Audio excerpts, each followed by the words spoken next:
സമയത്തിനേ പോയ ഒന്ന് വേഗം ഇറങ്ങ്. നടുവേനായിട്ടല്ല മോനെ ഇറങ്ങാനാണ്ടേ.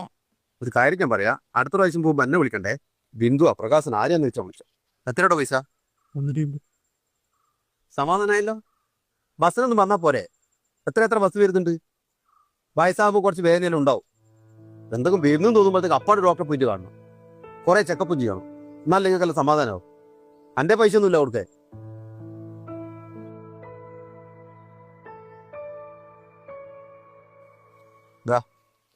ആടെ കുറച്ച് കൂടുതലാട്ടാ, ഞാൻ സ്ഥിരം പോന്നെയാ. നിങ്ങളവിടെ വെച്ചാ എന്നാൽ നിങ്ങളെന്തൊരു മനുഷ്യനാണ്. നിങ്ങൾ അമ്മയോടല്ലേ ഇങ്ങനെ പറയാവോ? എത്ര വിഷമായിട്ടുണ്ടാവും അവർക്ക്. നിങ്ങൾക്ക് പറ്റൂല, നിങ്ങൾ പറഞ്ഞോ, അടുത്ത പ്രാവശ്യം ഞാൻ കൂട്ടി പോയിക്കോളും. ഇല്ലാണ്ടാവുമ്പോൾ എൻ്റെ വിഷമം മനസ്സിലാവുന്നില്ല.